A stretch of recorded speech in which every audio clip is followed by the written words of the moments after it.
Now we can talk about the whole Spider-Man shenanigans. So if you don't know, or if you just want to hear us talk about it, last night, out of nowhere, Deadline.com revealed that Marvel Studios president Kevin Feige won't produce any more Spider-Man films because of an inability by Disney and Sony Pictures to reach new terms that would have given the former a co-financing stake going forward.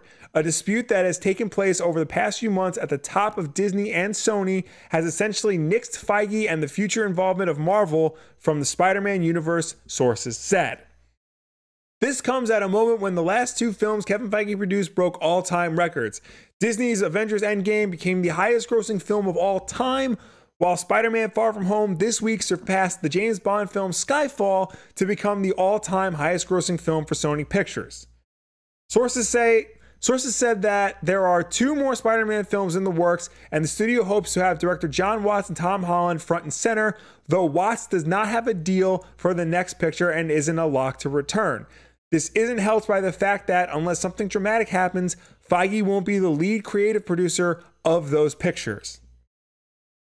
There's a lot of webbing here. Their words. Their words, okay. Yeah. But it all comes down to money.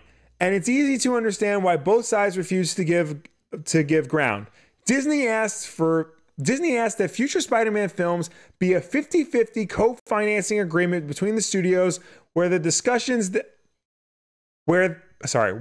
were discussions that this might extend to other films in the Spider-Man universe. Sony turned down that offer flat. Sources said that Sony, led by Tom Rothman and Tony something, came back with other configurations, but Disney did not want to do that. But Sony did not want to share its biggest franchise. Sure, Disney would be putting up half of the funding, but the risk is in how much you were going to make back in the profit. Disney wasn't all that interested in continuing the current terms where Marvel receives in the range of 5% of the first dollar gross, sources say. Now, it's easy to say that Kevin Feige has enough on his plate, especially after taking control of the X-Men universe from the Fox acquisition, including the Deadpool franchise, along with architecting the next phase of the Marvel superhero universe and building movies and shows for Disney+.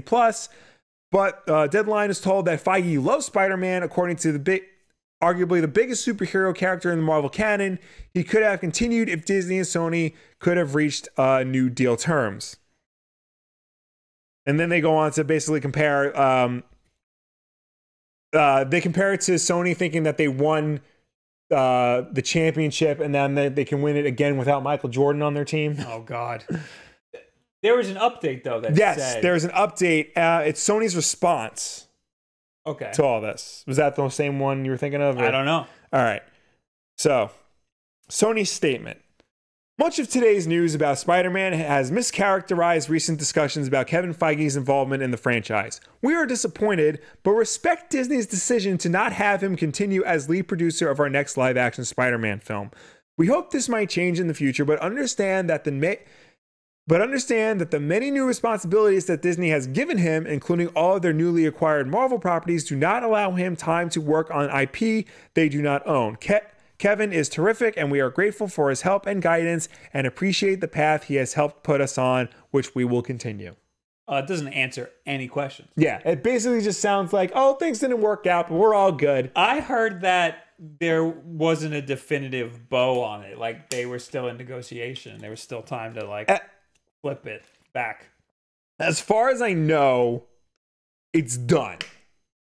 When they say there's no definitive bow on it, I think what they mean is, because they haven't announced a new Spider-Man film yet. There's still time for especially now that all the news out and all the backlash is out, there's still time for both studios to come back and reconfigure everything and try to work something out. I also heard that it was just a producer credit. No, Kevin Feige had a creative stake in it. He was the one who helped steer both Homecoming and Far From Home in the directions that they took to keep them to A, make better Spider-Man films than we've been getting, and B, make them part of the Marvel Cinematic Universe. I was really hoping that Spider-Man would be the new Iron Man. They kind of set him up to be that. They did, but they were keeping it at arm's length in case something like this happened. Yeah. It seemed like they were like dipping his toe in to be like the head of the Marvel universe, but like didn't go too far. And this would be really upsetting if they can't make him the head of the Marvel universe. Yeah. That would suck. I mean, Spider-Man is like their most popular character. Yeah. And like they finally had him back, and like they brought him back to prominence after years of bad movies, and they had him in, what was it, Civil War, Homecoming, 2 Avengers, and Far From Home. They had him in 5 movies, and they were all great, and they each like, you know, did better at the box office. And now all of a sudden Sony's like, no, we're good, out of here. They're not going to do better. No.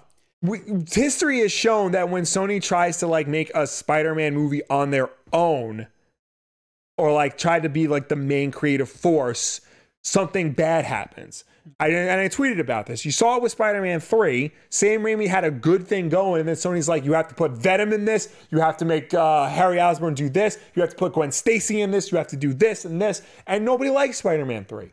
And then they canceled Spider-Man 4 because they didn't want to work with Raimi anymore. Then we got the Amazing Spider-Man movies, and those just went from, you know, trying to be like the Dark Knight to trying to be like the Avengers, and the second one was even worse because of it. So finally they're like, okay, we don't know what we're doing with Spider-Man. Kevin Feige comes in, corrects the ship, and now they're like, okay, now we know what we're doing with Spider-Man. Get out. Yeah. And everybody's saying like, oh, but what about Spider-Verse? That didn't have anything to do with Kevin Feige, and that won an Oscar. That's an outlier, especially because that movie was spearheaded by, what's their names? Phil Lord and Chris Miller. Those guys are legit geniuses. They did the 21 Jump Street movies.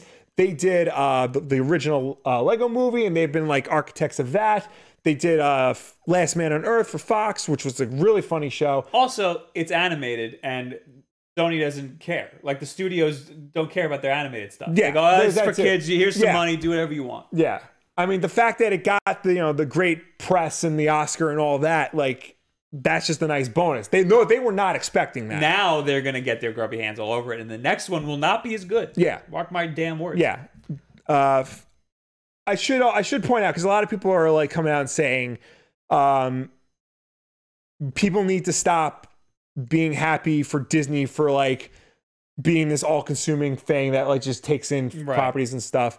And like, if anything, this is a good thing because it's Disney's first defeat of the year. And I agree with that, because yes, Disney is now Tetsuo at the end of Akira, this all-consuming blob just takes everything in. Finally, someone's just said, hey, no, we're not doing what you said. Like, we have a stake in this too. You're not the boss of us. And like, they needed to hear that. There need to be people who stand up to Disney so that there's not just one entertainment company releasing all the media. People are saying that Sony isn't to blame here. So people are like defending Sony for some reason. Yeah, well, because Disney was asking for a lot more of the back end. I'm sure. This. Yeah. And they don't need any more money. I don't think pointing blame is even worth it, because all I care about is Spider-Man being in the damn movies. Yeah. You know, that's all I care about. I don't care what happens on the back end. Yeah, it's good that Disney lost this round, but in the long run for the character of Spider-Man, it's bad for the character of Spider-Man. Yeah, and Spider-Man is one of the best superheroes of all time, with the worst like stories in his intellectual property. Yeah. Like he's had really bad luck with all the movies that's come out. The comic books aren't very good. The comic books have gotten better. Yeah, they're like, I've really since Homecoming, like Spider-Man as a whole intellectual property has been on an upswing. You know, his comics have improved. He's had a wide variety of comics that have been like really great. The game was great. The game was great. The movies have been excellent. You know, and now all of a sudden the brakes have been put on it. What was it like? What was after Spider-Man 2? Yeah. After Spider-Man 2, all of the IP tanked. Pretty much. Everything was bad until basically Homecoming. And then things got better. So yeah, I mean, I understand why Disney would want a lot of money. They did a lot for the fact that they're fronting the freaking bill for the movies. They're not. They're not? No. Didn't the article just say that? No, Sony fronts the bill for the movies. Oh, well, Sony finances. It would make sense why Sony would want some money then. Disney is giving creative input, and they get, I think, like a little. They basically get 5% of the opening weekend gross. But Disney also gets all of the merchandising profits. They control the merchandising rights for Spider-Man. Oh, well, yeah, that was never negotiated, right? Yeah. Because Marvel is the one that does the merchandising, and they bought Marvel. So yeah. That just makes sense. So, I mean, I'm probably going to do a video on this next week unless something else happens. But yeah, this, as it stands right now, this is not, I mean, this is good that Disney lost, but this is bad for the character of Spider-Man. Yes. I mean, Sony's not going to do better on their own. No. They must have weighed, like, all right. I mean, if there's people whose full-time job is to negotiate this deal. Yeah. That's like a group of people's job. So they must know, like, okay, if we do this on our own, we're going to make this much money. Yeah. Meaning the movie's not going to do good and we're going to make this much money. Or we can partner with Disney and we'll make this much money. Yeah. So they probably know that if they make a worse movie, they'll make more money. Yeah. And that's probably why it is the way that it is. Yeah. And that would make sense for them to peel off. I remember hearing somewhere, I mean, I don't know if this is ever like confirmed or not, but apparently part of the whole like Marvel Sony Spider-Man co-ownership was that if Far From Home did not gross $1 billion worldwide, Sony could just like cut off the relationship between the two studios. But Far From Home did gross $1 billion worldwide, and they still went ahead and cut off the deal. That's crazy. So yeah, it's insane. I mean, yes, these movies would do way better under Disney because Disney knows what they're doing and they've proven themselves way more than Sony ever has with this IP. But they must have seen some benefit for trying to do it on their own. I honestly believe that Sony was like, "Hey, we got this. We don't need you." There must be a bunch of idiots that if like working on this if they think that. Yeah. I think that at least some of the people at Sony who are negotiating this deal, plenty of people know that they're not going to do a good movie. You know, like but they just don't care about the movie. They care about Pascal, the profits. who's like the main producer of Spider-Man: Homecoming and Far From Home. Like, she has to know that, like, because she was in charge of Sony when they were making the Amazing Spider-Man movies. And then she became a producer for Far From Home and Homecoming. She has to know. She has to see the dramatic difference between the two, not just in quality, but box office. Poor Tom Holland, man. Yeah. He was about to be the head of the whole Marvel universe. He's still stuck with 2 movies. And we don't know if John Watts is going to return. Probably not.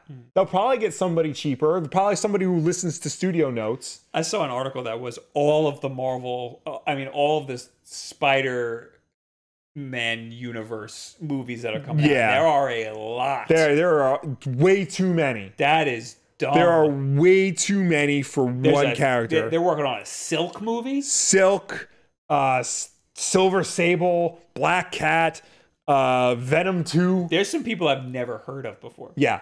They want to give Kraven the Hunter his own movie. I saw that. That's a bad idea. I don't think Kraven the Hunter has ever had a solo series. White Tiger? Was that one of them? Yeah. Yeah, who the hell's that? I don't know. I don't even think he's related to Spider-Man. That's the article, yeah. Yeah. Oh, Morbius the Living Vampire, starring Jared Leto as Morbius. Because everybody cares about Morbius. I know one Michael Morbius fan. and I do not understand it. Yeah, you got Morbius the Living Vampire, you got Venom 2, which Venom, apparently Kevin Feige like came in to like try and help steer Venom in like a good direction. This poor guy, man. Apparently he wasn't able to do much because that movie did not turn out very well. At me, okay? I don't want to hear roll through these. We're out of time. Venom 2, Spider-Verse 2, Spider-Verse spin-offs. Which is Spider-Gwen. Yeah. It's 100% Spider-Gwen. Kraven the Hunter, Night Watch. That's a person. Yeah. Apparently Spike Lee was in talks to do it, but I don't think that's going to happen anymore. The Sinister Six, they've been trying to make since Spider-Man 3. They've been trying to make a Sinister Six movie since, like, what was 2006. Wait, is Nightwatch not a person? It's a group? Nightwatch is a hero who appears in Spider-Man comics. Okay. Do not make a Sinister Six movie without Spider-Man. Or just don't make it. Yeah. Jackpot. That's the one that a is mother a and superhero in her mid-40s is also slated to get her own film. I thought that was a Mary Jane movie. Nope. That would make more sense. I don't know where I got White Tiger from. Probably Black Cat. Black Cat, Silver Sable, which was originally supposed to be one movie called Silver and Black, but got to split that. And Silk. I don't think Silk has only been around for like 5 years. I don't think she's been around long enough to cultivate a fan base. Basically, what we're saying is Sony doesn't know what the hell they're doing.